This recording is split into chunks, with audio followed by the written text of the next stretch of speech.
The Honkeytonk Man. The Honkeytonk Man was the greatest international intercontinental champion of all time. At least that's self-described as the greatest intercontinental. I can't even say it. The greatest intercontinental champion of all time. It's quite interesting that a gay dude, Pat Patterson, was the first intercontinental wrestler of all time. Intercontinental Championship wrestler. And when the Wizard brought him out, that was his manager at the time, he said he fought 20 guys to be champion. And Mr. Pat Patterson said he fought 15, so they left out 5. Whatever that means, they left out 5. 5. I'm teasing. Whatever that means. Because I'm not an inside wrestling guy. I don't know wrestling like Mr. Honkeytonk Man would know wrestling because he's a wrestler. He was a wrestler. I don't think he was ever a booker. He could be a great booker, I'm sure. He wasn't. I don't think he was ever a manager. I don't remember it. But I don't know. I don't keep up with his career. I don't know. I don't know what he did. I think he'd be great if he came back to the WWE to be a manager and they brought back tag team wrestling. But for some reason, Vince ain't behind that, which I don't understand.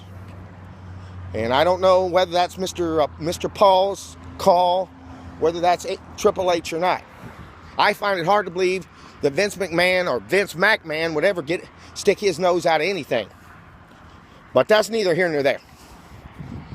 Now, the Honkeytonk Man was a heel with a capital H. And I remember my father, who didn't like wrestling, he would always get upset because he would say, well, where's the blood? Because he thought he didn't get the kayfabe at all. Because kayfabe is a very interesting thing, because we all knew deep in our hearts that that was fake, what we were watching. But a lot of us didn't want to own up to it because it was so much fun. You know, it's like dudes who can't admit if a woman was faking. I don't care. As long as I'm fucking her, I don't care if she fakes or not. That's the way I feel, and I always felt that way.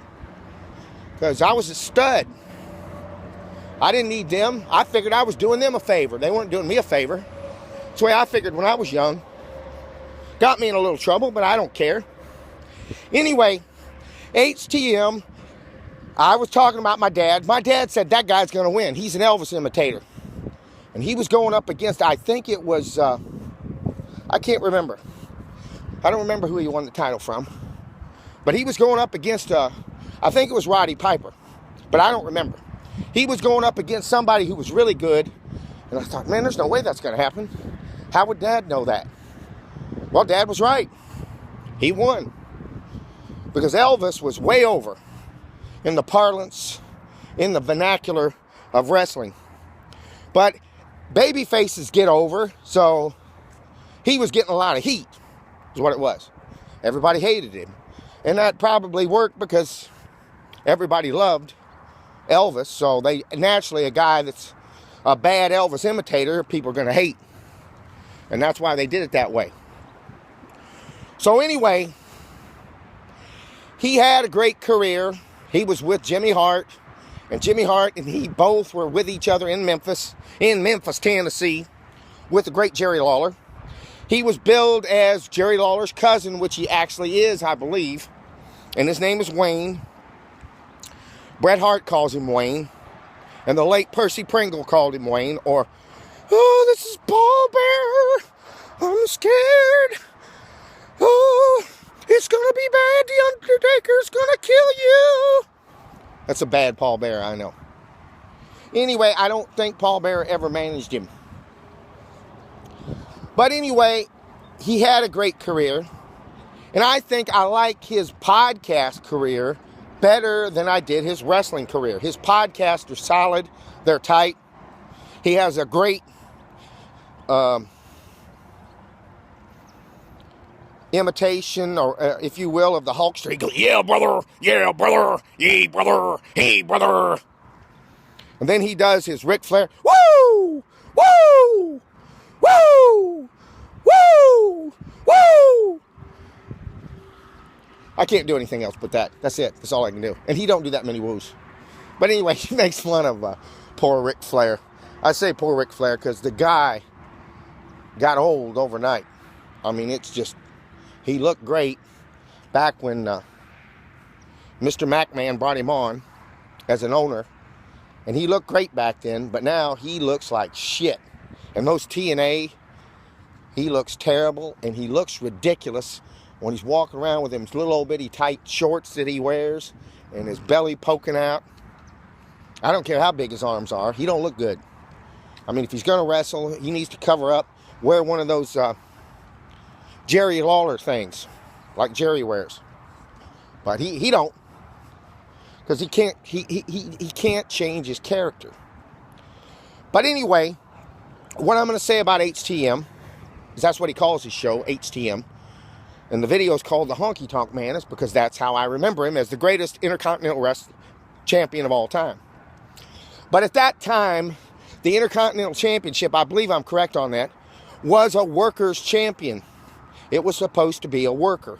The Intercontinental Champion was supposed to be a great worker, and he was supposed to work. And I guess he would work the guys, and they would try to find their next champion.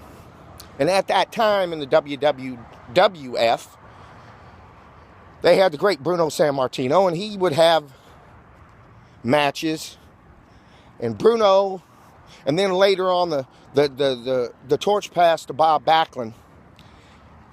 You know, they were great workers too. But I'm not in any way besmirching their working, especially Bob Backlund. I think Bob was a great worker. He had his workout that would take hours. I don't even think he lifted weights that much, because I think Bob was just that way. I don't even think he lifted weights in his training regimen, at least by what he said. I don't think he needed to. He was just a big, red-headed, strong guy. Now, but HTM, he was a very good worker. He'd always have a good match. He's very similar to Jake the Snake in that his psychology was so good, he didn't have to work that hard.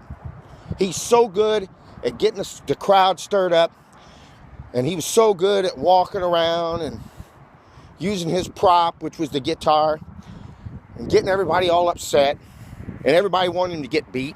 And he would run and act like a scared little bitch so well, which he wasn't. He's not scared. He's a tough guy. But that was not the way heels were then. Heels were supposed to act a certain way, and he did. He was a great heel. And it seems very interesting that now everybody loves him, everybody likes him, even though he spent his career getting people to hate him. Because I think he's just a really cool dude. He lives out in Phoenix. And he's still working a lot. He still works on the independent shows. But in my opinion, I would put him in the WWE right now. I don't care about him being in the Hall of Fame. I don't think he cares about that. But I would put him in there. And if I was Vince, or I was Mr. Heyman, is that his name? Paul, whatever his name is, not Heyman. Whatever Triple H's name is, I don't remember. I know his first name's Paul. If I were Paul, I would put Triple H, I would put the Honkeytonk Man in as a manager and put him with two of your best talents that you want to bring up, that you want to develop, and have him travel with them and develop them. Because he's a great wrestler. He was a great wrestler. I don't know if he ever booked, but he could have been a booker. I mean, if you look at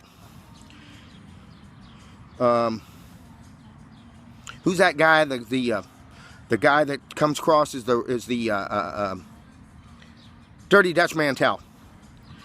Like Dirty Dutch Mantel, he can talk just as good as Dirty Dutch. I think his promos were a little better than Dirty Dutch. I don't know if he's the mind that Dirty Dutch was, but he's a great mind, and I think he would really come in handy. I think he would really bring it along. He would bring it up. But as I say, the Honkeytonk Man was a great wrestler. He could have been a great booker. He could have been a great manager, but I don't think he ever did. And I really like his podcast work very much. And I think he should be put in the Hall of Fame. If he's not, the Hall of Fame ain't worth a shit, because he deserves to be there. He was a great worker, and I don't think he worked as hard as maybe the Bret Harts or the Bob Backlunds, because he didn't have to. His psychology was better than theirs. Bye.